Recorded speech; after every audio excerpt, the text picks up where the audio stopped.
Today we're drawing some crocus flowers for spring in Procreate. You can follow along on paper or in your favorite drawing app.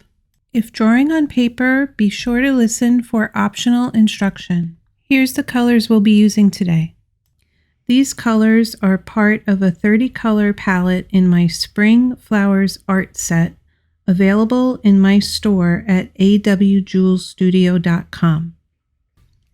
For more art videos like this, click subscribe and check the notification bell so you can be notified when my next video posts.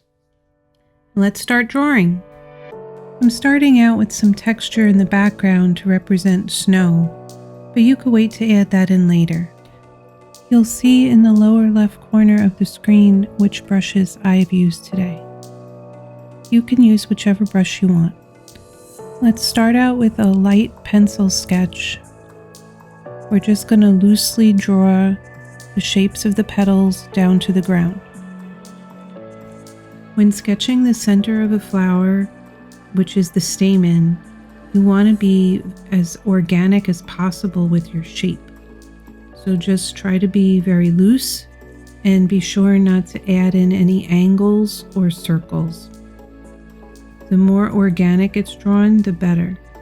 If you are working on paper, be sure not to color in the area of the stamen in the center of the flowers. It's a lighter color and you will not be able to go over it. I'm using a large solid brush to just color in the background color of the flowers. As you put in the base color for the petals, try to keep the edges nice and smooth and crisp. Using a fine brush, I start to color in the base color of the leaves. On a separate layer above the petals, I start to use a soft airbrush to color in a darker shade of the base color, so a darker purple in this instance. If I were doing this on paper, I would have to be careful of where I do the shading.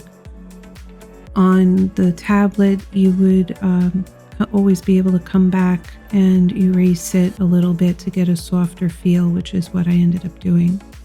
So you have a little bit more freedom to just shade it in wherever and then adjust it later.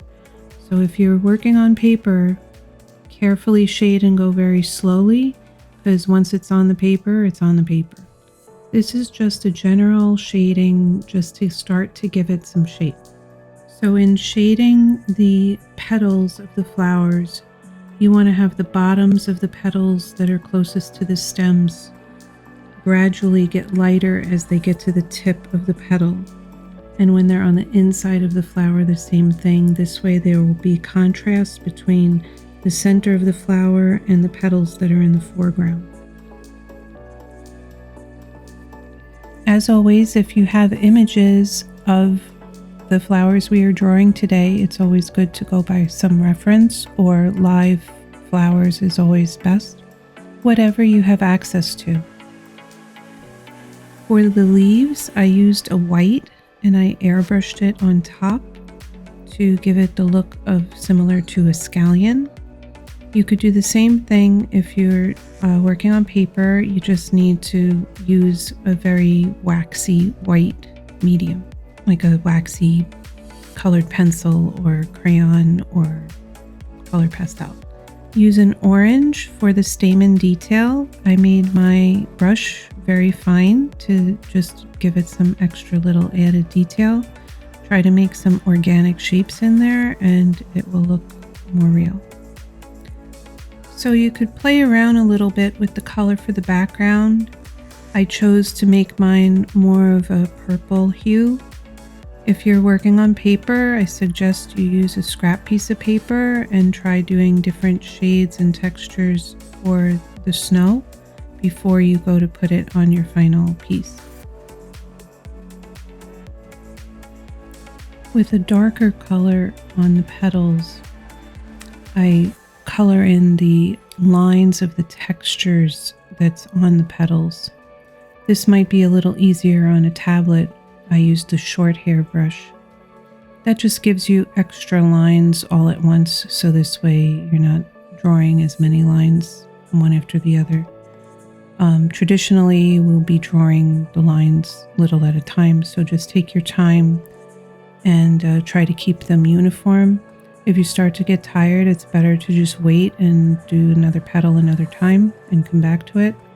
Otherwise, you're going to find your lines getting smaller and smaller, more angled and more angled. So just take your time, and in the end, it will look beautiful. It's kind of like a herringbone pattern on each petal, where it's an angled line making a V shape throughout the entire petal. On the leaves, you would also put a line texture, only this would not be in a herringbone pattern. It would just be a straight all the way from end to end, following the shape of the leaf. For the final details on our crocus flowers, we would use black and white to bring out the highlights and the shadows to give it a three-dimensional effect. When working on the highlights and shadows, you want to keep in mind that you are coloring in a flower and giving it texture. So it's not a hard surface, so you want to make sure that you treat it as such and not give it hard, large areas of white or black. This is a gradual process, so take your time with it. Just keep shading and highlighting where you feel like the petals need to pop out a little more. And eventually then you'll move on to the final touches of your snow. Give a little extra colored texture to help the flowers appear in the foreground and show they are ready for spring. If you enjoyed this video, please give it a like. And for more art tutorial videos, click subscribe and the notification bell so you'll be notified when my next video posts. See you next time.